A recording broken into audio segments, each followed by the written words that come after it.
Now, Antony, our hopes are answered. You said the enemy would not come down, but keep the hills in the upper regions. It proves not so. Their battles are not at hand. They mean to warn us at Philippi here. Answering before we do, demanded them. Tie him in their bosoms, and I know, wherefore they do it, they could be content to visit other places and come down, with fearful bravery, thinking by this face, to fasten in our thoughts they have courage, but 'tis not so. Prepare you, generals. The enemy comes on in gallant show. Their bloody sign of battle is hung out, and something to be done immediately. Octavius, lead thy battle softly on, to the left hand of an even field. Upon the right hand eye, keep thou the left. Why dost thou cross to me this exigent? I do not cross you, but I will do so. March! Oh, They stand and would have parley. Stand fast, Titinius. We must out and talk. Mark Antony, shall we give sign of battle? no, Caesar, we will answer their charge. Make forth, the generals would have some words. Stir not until the signal. Words before blows. Is it so, countrymen? Not that we love words better as you do. Good words are better than bad strokes, Octavius. In your bad strokes you give good words, Brutus.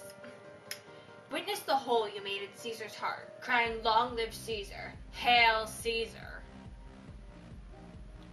Antony, the posture of your blows is yet unknown, but for your words they rob the hibla bees and leave them honeyless. Not stingless, too. Oh yes, and soundless too, for you have stolen their buzzing, Antony, and very wisely threat before you sting. Villains, you did not so, when your vile daggers hacked one another in the sides of Caesar. You showed your teeth like apes, and fawned like hounds, and bowed like bondsmen, kissing Caesar's feet, whilst damned Casca, like a cur, behind struck Caesar on his neck. Oh, you flatterers. Flatterers!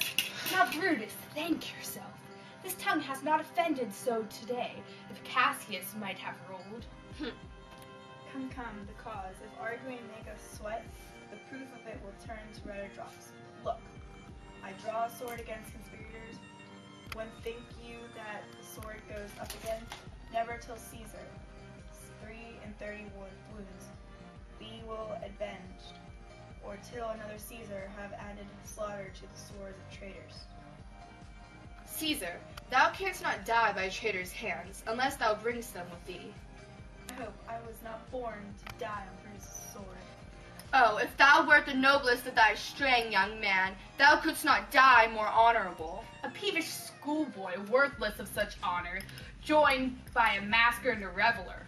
Old Cassius still. Come, Antony, away. Defiance, traitors, hurl we in your teeth.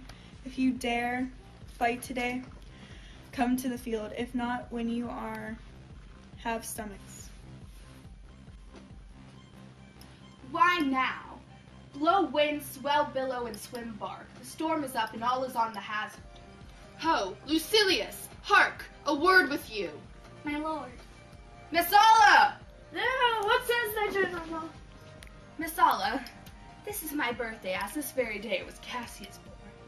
Give me thy hand, Messala. Be thou my witness, that against my will, as Pompey was, am I compelled to set upon one battle all our liberties. You know that I held Epicurus strong in his opinion. Now I change my mind, and partly credit things that do presage.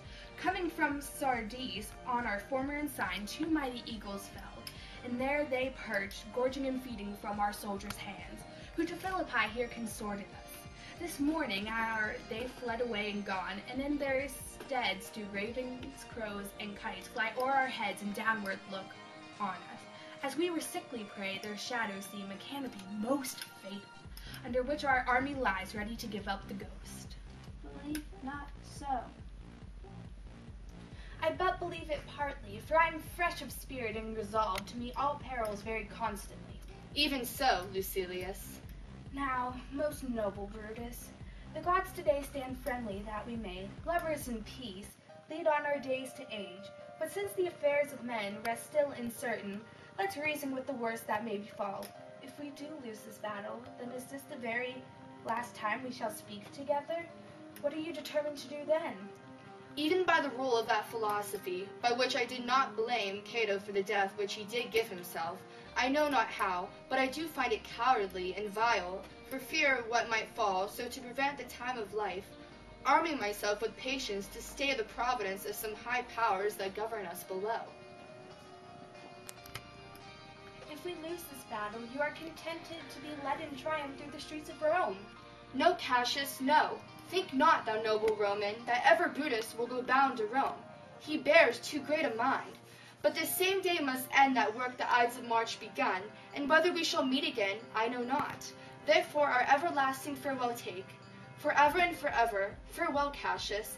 If we do meet again, then we shall smile. If not, why then this parting was well made. Forever and forever, farewell, Brutus. If we do meet again, we'll smile indeed. If not, 'tis true this parting was well made. Why then, lead on. Oh, that a man might know the end of this day's business ere it come. But it sufficeth that the day will end, and then the end is known. Come ho, away.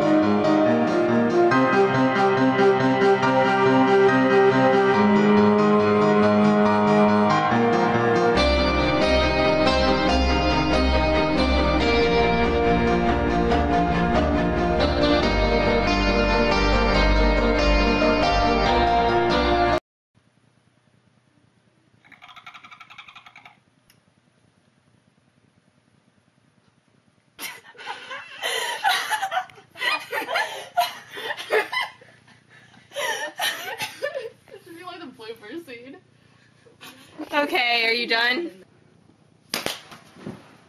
I'm dead Caesar! I'm dead Caesar!